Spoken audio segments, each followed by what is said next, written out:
కష్టం వచ్చిందో ఏమో తెలియదు కానీ ఆ కుటుంబం మొత్తం ట్రైన్ కింద పడి ఆత్మహత్య చేసుకున్న ఘటన ఒకటి కడప నగరంలో చోటు చేసుకుంది. ఏడాది వయసున్న శిశువుతో కలిసి భార్యాభర్తలు గూడ్స్ రైలు కింద పడి సూసైడ్ చేసుకున్నారు.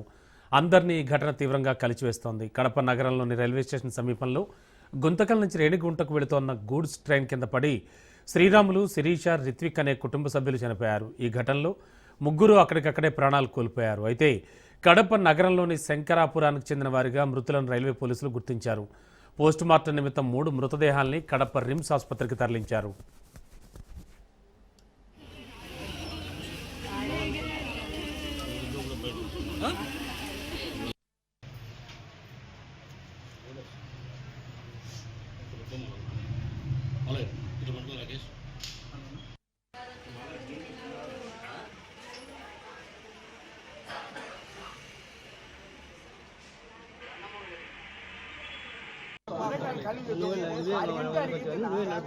వచ్చినాడు పోయినాడు.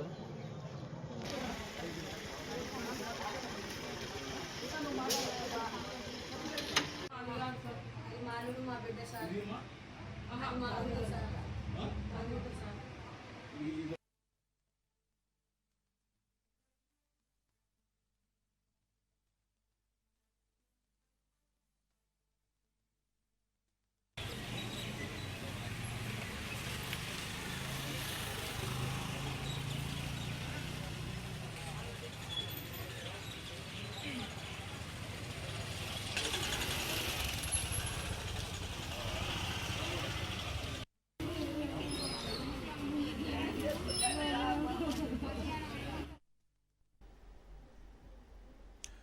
ఏ కష్టం వచ్చిందో ఏమో తెలియదు కానీ ఓ కుటుంబం మొత్తం ట్రైన్ కింద పడి ఆత్మహత్య చేసుకున్న ఘటన కడప నగరంలో చోటు చేసుకుంది. ఏడాది వయసున్న శిశువుతో కలిసి భార్యాభర్తలు గూడ్స్ రైలు కింద పడి సూసైడ్ చేసుకున్నారు. ఈ ఘటన అందరినీ తీవ్రంగా కలిచివేస్తోంది.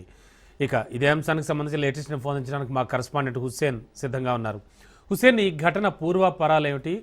ఇది అందరినీ తీవ్రంగా కలిచివేస్తోంది. Thank you Ramana. కడప నగరంలో విషాదం చోటు చేసుకుంది. 3 సభ్యులతో ఉన్నటువంటి ఓ యువ కుటుంబం ఉన్నపలంగా ఒకే నిర్ణయం తీసుకొని ఉసురు తీసుకున్నారు. ఈ ఘటనలో దాదాపుగా ఏడాది వయసున్నటువంటి చిన్నారి ప్రాణాలు సైతం అనంత వాయువుల్లో కలిసిపోవడం సమాజాన్ని కలిసివేసేటటువంటి అంశం. వచ్చిన ఒడిదుడుకులను, ఆర్థిక సమస్యలను అర్థం చేసుకొని పరిష్కరించుకోవాల్సింది పోయి ఒకరినొకరు నిందించుకుంటూ కుటుంబాలే ప్రాణాలు తీసుకుంటున్నారు. ఇలాంటి అంశాలు అత్యంత కలవరపరిచే అంశంగా కూడా మనం చెప్పుకోవచ్చు. సరిగ్గా ఇలాంటి సంఘటనే ఇవాళ తెల్లవారుజామున కడపలో చోటు చేసుకుంది. శంకరాపురం ప్రాంతానికి చెందినటువంటి శ్రీరాములు, శిరీష చూడముచ్చటైనటువంటి జంట. కుటుంబ సభ్యులతో ఉంటున్నటువంటి ఈ ఇద్దరికి రితేష్ అనేటువంటి ఏడాది వయసున్న బాబు కూడా పుట్టాడు. ఈ కొడుకు పుట్టాడనేటువంటి ఆనందంతో అల్లారు ముద్దుగా పెంపకానికి శ్రీకారం చుట్టినటువంటి ఈ ఇద్దరు దంపతులకు ఆర్థిక సమస్యలు చుట్టుముట్టాయని తెలుస్తుంది. ఇలాంటి అనేకమైనటువంటి కారణాలతో అన్యోన్యమైనటువంటి జంట మధ్య ఇటీవలి కాలంలో తగాదాలు కూడా మొదలయ్యాయని కూడా తెలుస్తుంది. ఈ సందర్భంలోనే అటు భార్యకు సంబంధించినటువంటి కుటుంబ సభ్యులు కానీ, తర్వాత భర్త అయినటువంటి శ్రీరాములు కుటుంబ సభ్యుల నుంచి కూడా తగినటువంటి సహకారం అందకపోవడంతో ఈ ఆర్థిక సమస్యలు మరింతగా పెరిగిపోయాయని కూడా తెలుస్తుంది. ఈ నేపథ్యంలోనే ఈ ఇద్దరు ఉన్నటువంటి అంటే శ్రీరాములు తర్వాత శిరీష దంపతులు ఒక నిర్ణయానికంటూ వచ్చి తెల్లవారుజామున ఇక్కడే ఉంటున్నటువంటి అంటే నగరానికి సమీపంలో ఉంటున్నటువంటి రైల్వే స్టేషన్ అంటే కడప కృష్ణాపురం మార్గ మధ్యంలో ఉంటున్నటువంటి ప్రాంతానికి చేరుకున్నారు.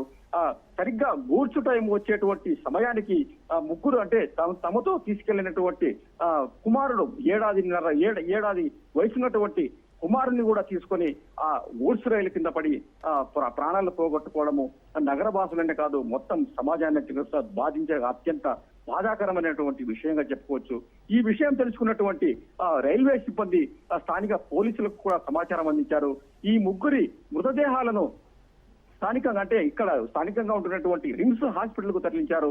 అక్కడ జరిగినటువంటి ఘటనకు సంబంధించి ఇద్దరి అంటే భార్యాభర్తలకు సంబంధించినటువంటి ఇద్దరు కుటుంబ సభ్యులంతా అక్కడికి చేరుకున్నారు, గగ్గోలు పెడుతున్నారు.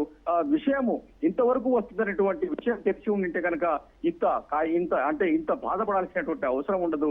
ఎవరికి చెప్పుకోకపోవడంతోనే వీళ్ళందరూ అంటే చెప్పుకోక విషయాన్ని కుటుంబ సభ్యులకు చెప్పుకోక వాళ్ళకై వాళ్ళే ఈ నిర్ణయం తీసుకొని మమ్మల్ని తీవ్రమైనటువంటి బాధకు లోను చేశారు అని కుటుంబ సభ్యులు తీవ్రంగా రోధిస్తున్నారు. రమణ.